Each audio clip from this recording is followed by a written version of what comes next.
Hey guys, welcome to the channel, and here's the verse of the day. We're going to be reading from Matthew 18, so verses 2 through 5.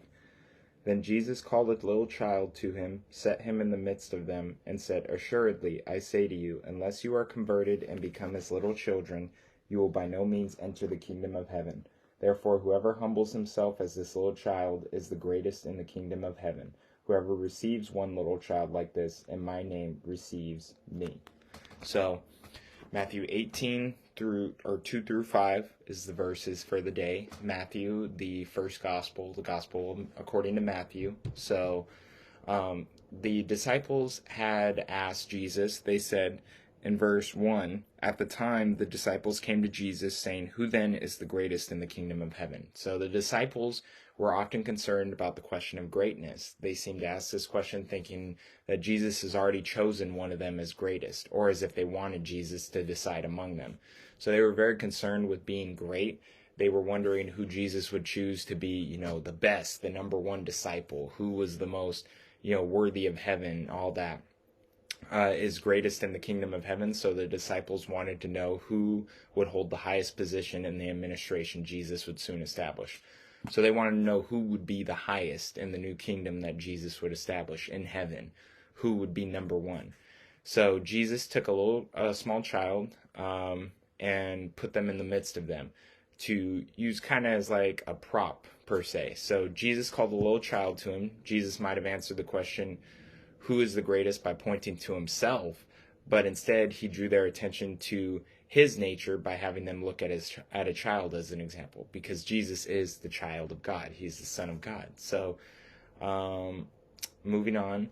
So kind of like some points that Enduring Word makes is like the fact that the child came when Jesus called says something about Jesus. He was the sort of man that children would come to willingly. So Jesus was very gentle and welcoming. So, people were drawn to him, whether it was a child or an adult. So it also tells us something about Peter, one of the disciples. So if Peter really was to be regarded as the first pope in the way popes are regarded by Roman Catholic theology and history, Jesus should have declared that Peter was the greatest in the kingdom of heaven. So, nothing against Catholics or anything, but there is no way any human being should be put above another as far as in the eyes of God. We are all the same. We are all on the same level. Just because you hold a position of higher power, let's say in the Christian church, you're a pastor, an elder, that does not mean you're better than any churchgoer. You are not above them. You are a teacher, but when it comes to the kingdom of heaven, we are all equal. We are all small children compared to God. So here Jesus says, unless you are converted and become as little children, you will by no means enter the kingdom of heaven. So Enduring Word says here this was probably a great disappointment to the disciples. They knew that in that day, children were regarded more as property than individuals. It was understood that they were to be seen and not heard. Jesus said we have to take this kind of humble place to enter the kingdom, much less be the greatest in the kingdom.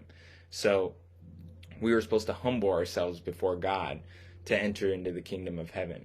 We must not exalt ourselves above others, put ourselves above others, or you will not enter the kingdom of heaven. So whoever humbles himself as this little child is the greatest in the kingdom. Jesus then addressed the issue of greatness. When we most fulfill the humble place a child had in that culture, we are then on our way to greatness in his kingdom. So whoever receives one little child like this in my name receives me. Since the nature of Jesus is like one of these little children, how we treat those who are humble like children shows what we think of the nature of Jesus. So we are to treat others that humble themselves like we would treat Jesus. We don't treat them, like they're nothing, like they're dirt. We're supposed to treat them how we would treat Jesus, how we see Jesus, and we're supposed to humble ourselves like little children. We need God just like a child needs their parents. They are drawn to their parents. They know they need their parents. They know they can't be independent, so we need to act like that towards God. We need to know that we are not independent from God. We are dependent on God. We need his grace. We need his glory. We need his love. We need his, just his defense of us, his upholding of us, the blessings he puts in our lives. We have to thank him for it. So Jesus is basically saying, none of us are above the other by our own deeds on earth. So let's say you become a pastor, let's say you become a president, let's say you are a general in the army or the Pope or any of that. You are not above anybody else. Let's say there's somebody who is, I don't know, homeless and doesn't have much, but they've humbled themselves before God and they are, a fervent Christian. Guess what? When it comes to the kingdom of heaven, they are among the greatest. That pope or that president or that leader, that rich person, or whatever, that never humbled themselves before God, never thought they needed God, guess what? They're not even in the kingdom of heaven. So, humble yourselves like little children that are dependent on their parent, on God. So, and you will be among the greatest. Do not worry about your own greatness or glory. God will gift you what he gifts you. So humble yourselves before him and follow him. Thank you for watching, guys, and have a blessed day. Peace.